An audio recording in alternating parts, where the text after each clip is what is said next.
claiming half of your millions, including your grandmother's inheritance," Bradley declared with an arrogant smile, his words resonating throughout the courtroom as if he were declaring winning lottery figures.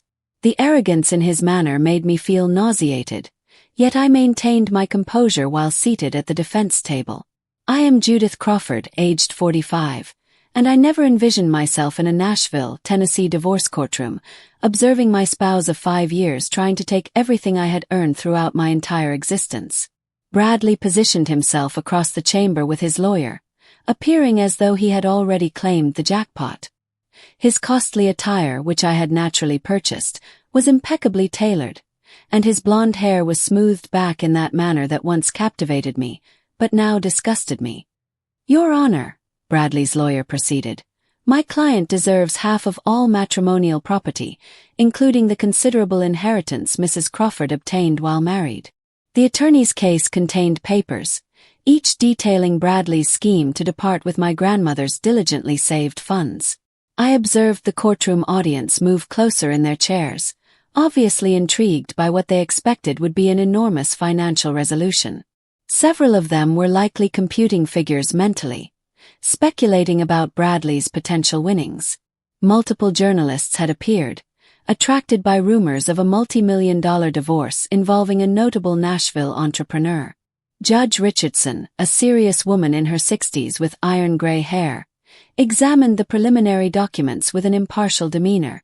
She had overseen family court for more than 2 decades, and I suspected she had witnessed every deception possible. Yet something indicated she hadn't encountered what I was preparing to disclose. Bradley shifted somewhat in his seat to display what he likely considered a triumphant grin. The boldness of it infuriated me. This was the identical person who once delivered coffee to my bedside, who professed to love me for my character, not my possessions. 5 years of matrimony, and it had all been deception. The courtroom seemed oppressive with its dark wooden panels and the burden of legal proceedings filling the atmosphere. Beyond, I could detect the faint sounds of Nashville traffic. Individuals conducting their ordinary lives while mine was being examined before strangers. I gripped my handbag more firmly, sensing the envelope within that would transform everything. "Mrs. Crawford," Judge Richardson spoke to me directly. "Do you wish to respond to these allegations?" I rose gradually, my pulse racing, but my determination firmer than ever. This was the instant I had anticipated. The instant when Bradley's avarice would ultimately confront him. "Your Honor, I think there's something the court must examine." Reflecting now, I should have recognized the warning signals much sooner in our romance. Bradley had charmed me during an especially fragile period in my existence. I had recently reached 40 and was managing my consulting business, Brightville Vale Analytics, with reasonable success, but minimal time for relationships. My grandmother had been my dearest confidant until her passing 3 years before meeting Bradley, and I was still mourning her absence when he emerged at a business gathering in Memphis. He was charismatic, considerate, and appeared genuinely fascinated by my work assisting small enterprises in improving their operations. "You're exceptional," he would declare, observing me examine financial documents. "I've never encountered someone who comprehends numbers like you do." At that moment, I believed he was impressed by my intellect. Currently, I understand he was calculating my financial worth. Our romance was a rapid succession of costly meals and romantic trips. Bradley served as a sales supervisor for a pharmaceutical firm, yet he consistently seemed to possess funds for extravagant dates. "I have faith in investing in those I value," he would state when I questioned his expenditures. I was pleased by his focus and kindness, not understanding he was already strategizing his long-term investment approach. When Bradley proposed after 8 months, I hesitated. My grandmother had consistently cautioned me about men who advanced too quickly, but Bradley was insistent. "Life's too brief to delay," he urged. "I understand my desires, and I desire you." His proposal was elaborate. A private meal on a riverboat with musicians performing our preferred songs. The ring was magnificent, likely worth more than his yearly income, though I didn't consider that then. My lawyer, Patricia Holbrook, had demanded a prenuptial contract. "Any accomplished businesswoman requires protection," she had clarified. "It isn't romantic, but it's sensible." I had felt uncomfortable mentioning it to Bradley, concerned he would believe I didn't trust him or that I prioritized money over affection. However, Bradley's response amazed me. He chuckled and dismissed it as insignificant. "Certainly, sweetheart. Whatever provides you comfort. I'm not wedding you for your wealth. I'm wedding you for yourself." He executed the documents without reading them, joking that love doesn't require detailed terms. His relaxed approach persuaded me that my concerns were baseless. "It's merely a romantic procedure," he had stated, signing his name with flourish, "similar to promising to love, honor, and respect, but with additional legal terminology." I recalled feeling relieved that he was so accommodating, so prepared to address my worries. Patricia had been meticulous in designing the contract, safeguarding not only my current possessions, but any future inheritance or business expansion. "Your grandmother's inheritance will ultimately reach you," she had reminded me. "This guarantees it remains within your family where it rightfully belongs." Then I thought she was excessively careful. Now I understood she had been completely accurate. The genuine surprise occurred 18 months into our marriage when I received notification about my grandmother's inheritance. She had bequeathed me everything: her residence, her investments, her rare book collection, and $2.8 million in carefully administered funds. It was considerably more than I had ever anticipated, and the inheritance changed my financial circumstances immediately. Bradley's response to the announcement had been revealing, though I had overlooked the importance then. His expression had literally brightened when I informed him about the money. $2.8 million, he had repeated as though he couldn't quite accept it. "Judith, we're wealthy." The manner he said "we're" should have been my initial warning. From that point onward, Bradley's spending patterns changed significantly. He resigned from his position within 6 months, stating he wanted to investigate new possibilities and support my success. What he actually accomplished was spending my money as if it were his personal fund. He purchased a luxury vehicle supposedly for networking reasons. He invested in a friend's restaurant without consulting me, losing $30,000 when the enterprise failed within a year. He arranged expensive trips, joined a premium golf club, and began dressing as if he had always been affluent. Whenever I questioned a purchase, he would remind me that we're associates and that couples should trust each other regarding financial choices. The critical moment arrived 6 months ago when I discovered Bradley had been informing people at the country club that the inheritance was family money belonging to both of us. He had begun presenting himself as an investor and businessman, conveniently omitting that all his investments were made with my grandmother's carefully maintained wealth. When I challenged him about his deceptions and his spending, Bradley became defensive and then harsh. "You behave as if it's some major secret that I married above my station," he had responded. "Everyone understands you required someone like me to appreciate life. Before we met, you were simply a solitary workaholic without social activities." His statements wounded deeply because they contained some truth. I had been lonely, and Bradley had introduced excitement and companionship into my existence. But I realized he had been executing a long-term strategy, positioning himself as my rescuer while systematically planning to claim everything I had inherited. The final breaking point occurred when I found correspondence between Bradley and his lawyer discussing divorce tactics. They had been planning this for months, timing it to maximize his potential settlement.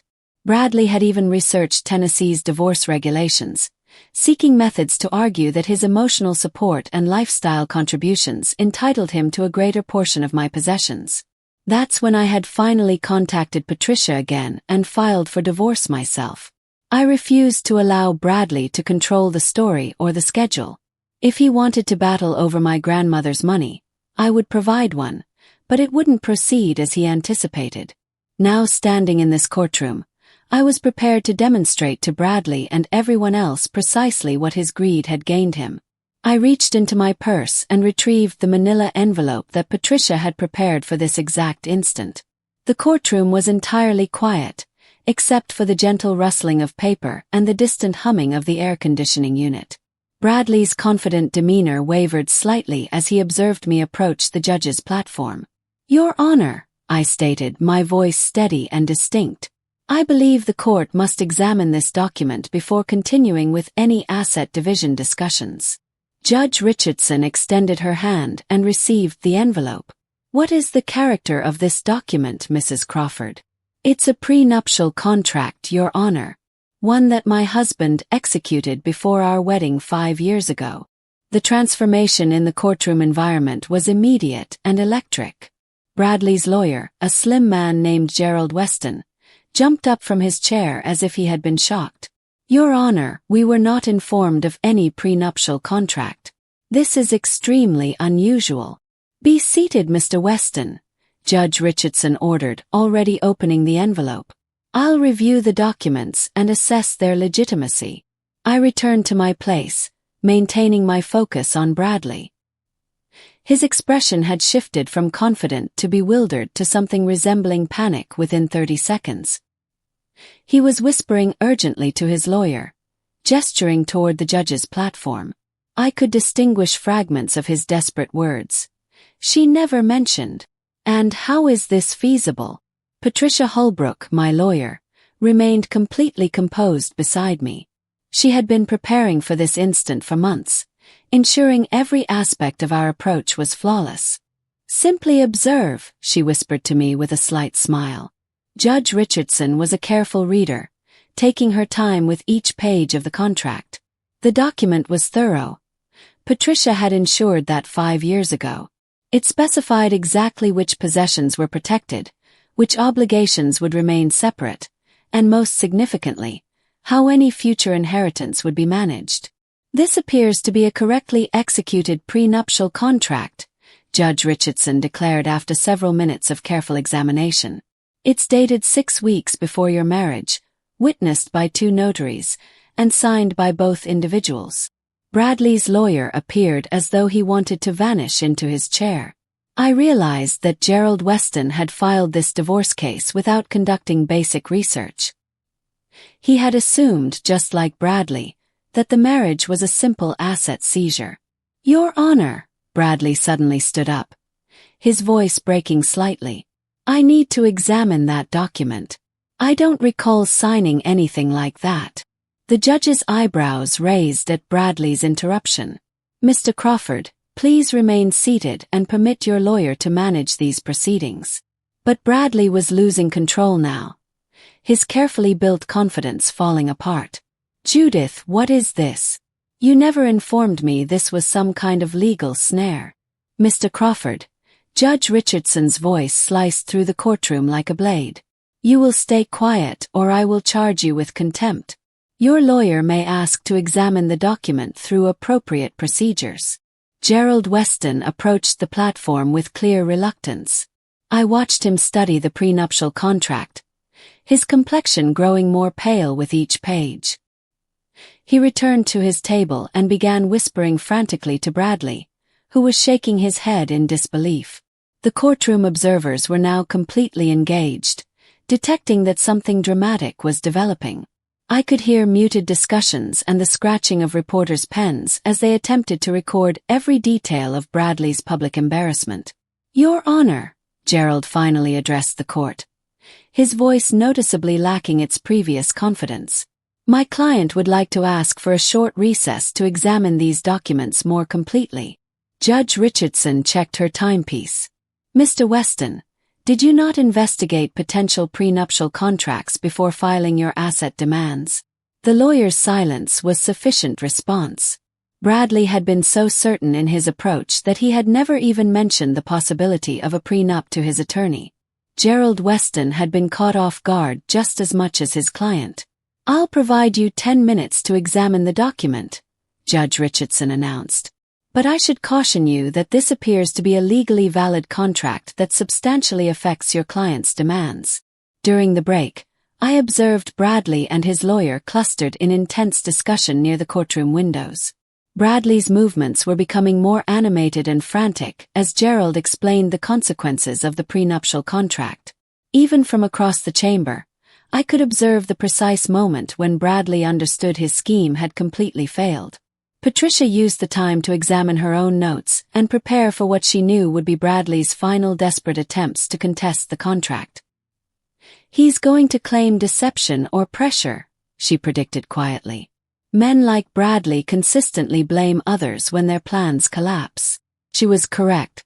When court reconvened, Gerald Weston immediately began a frantic legal argument. "Your Honor, my client believes he was misled about the character of this document. Mrs. Crawford presented it as a romantic procedure, not a comprehensive asset protection contract." Judge Richardson appeared clearly unimpressed. "Mr. Weston, are you stating your client signed a legal document without reading it?" "Your Honor, my client trusted his spouse to be honest. He believed she was being truthful about the document's extent and consequences." I had to control myself to avoid laughing. Bradley had always taken pride in being a clever businessman, someone who could understand people and circumstances. Now, his lawyer was arguing that he was too trusting and innocent to comprehend a legal agreement. "The document is clearly marked as a prenuptial contract," Judge Richardson noted, turning through the pages. "It includes standard warnings about obtaining independent legal advice. Did your client choose to waive that right?" Gerald shuffled through his documents anxiously. "Yes, Your Honor. My client waived his right to independent counsel. And the document was reviewed by a notary public, correct? With your client present and confirming his identity." "Yes, Your Honor." Judge Richardson directed her attention directly to Bradley.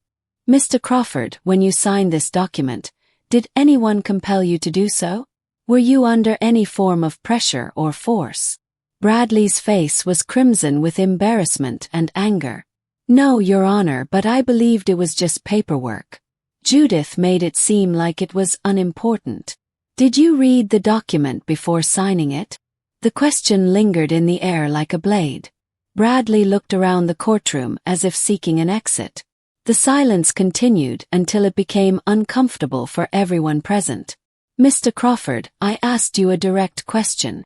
I glanced through it," Bradley finally confessed, "but Judith said it was just a procedure."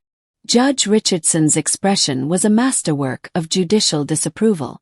"Mr. Crawford, you signed a legal document without reading it after waiving your right to legal advice. And now you're asking this court to void it because you didn't treat it seriously." The courtroom was entirely silent. Even the journalists had stopped writing, captivated by Bradley's public humiliation. I felt a wave of satisfaction observing him struggle under the judge's examination. "Your Honor," Gerald made one final effort.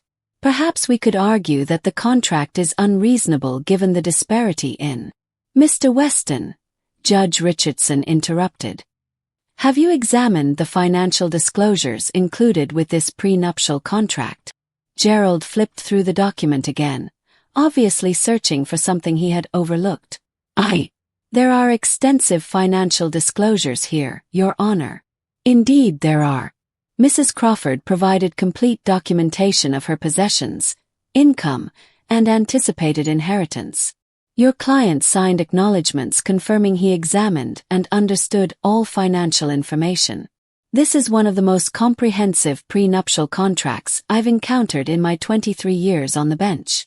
Bradley appeared as though he was about to become ill. The golden boy who had charmed his way through existence was finally confronting consequences for his behavior. Judge Richardson cleared her throat and began reading directly from the prenuptial contract, her voice carrying clearly through the silent courtroom. Section 4, Paragraph A. All possessions owned by either party before marriage shall remain the individual property of that party. Section 4, Paragraph B. Any inheritance obtained by either party during the marriage shall be considered individual property and shall not be subject to division upon divorce.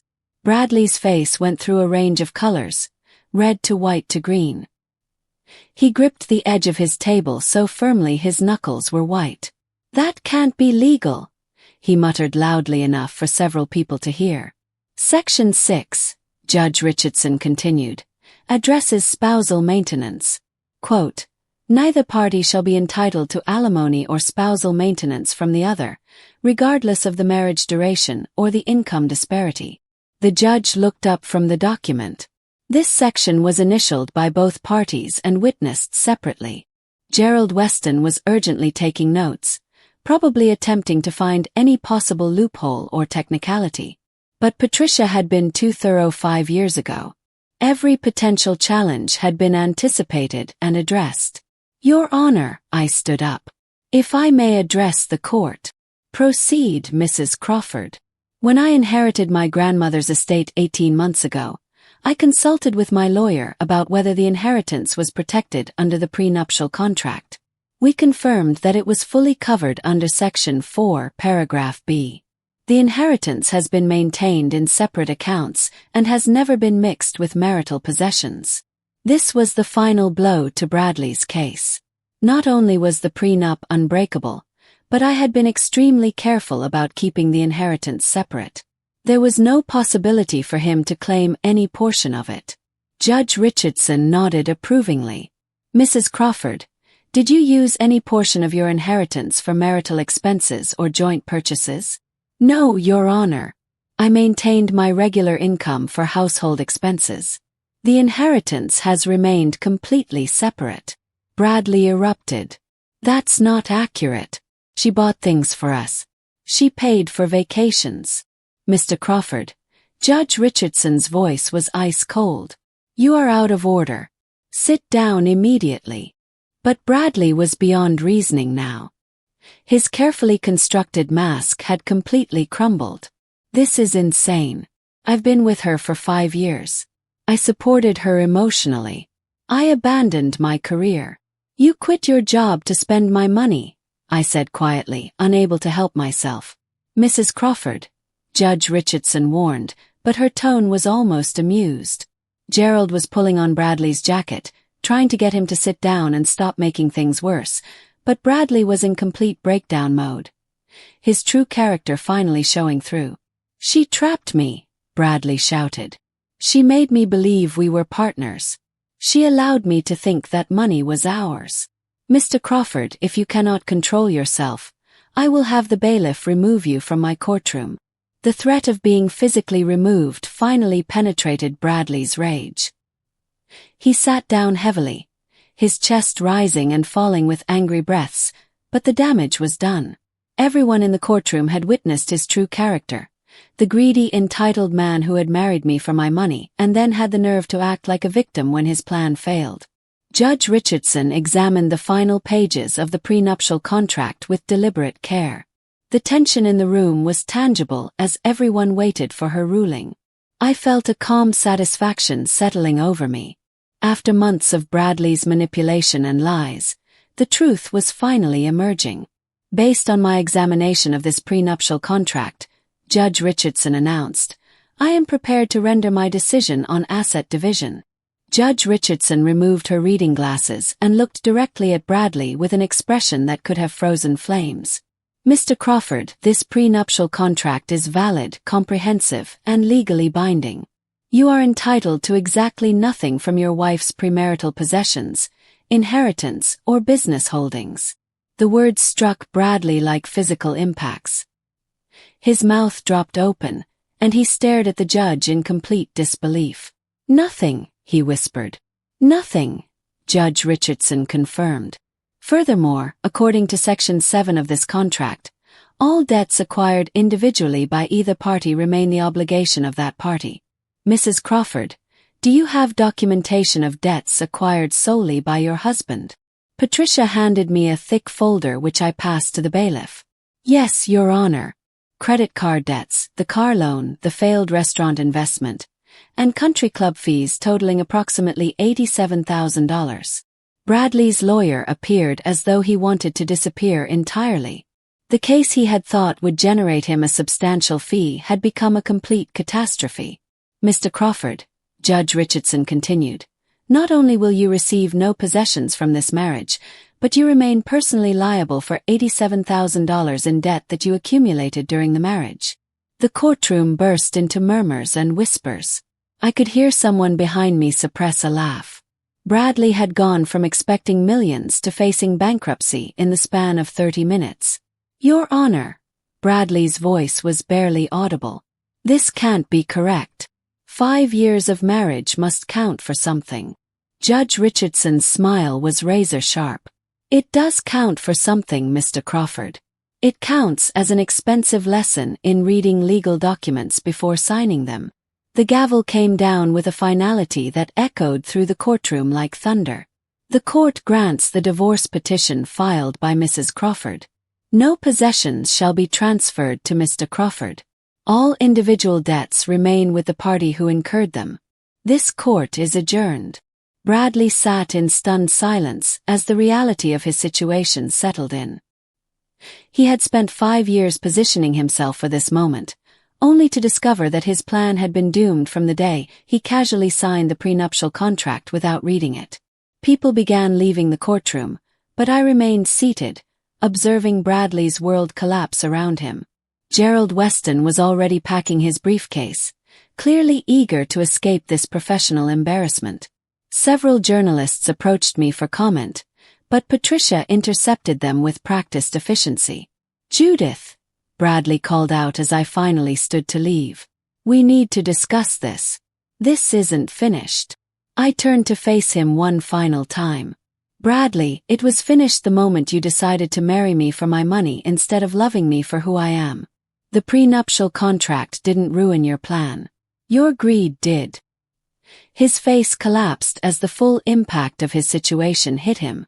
No inheritance, no possessions, and crushing debt that would follow him for years.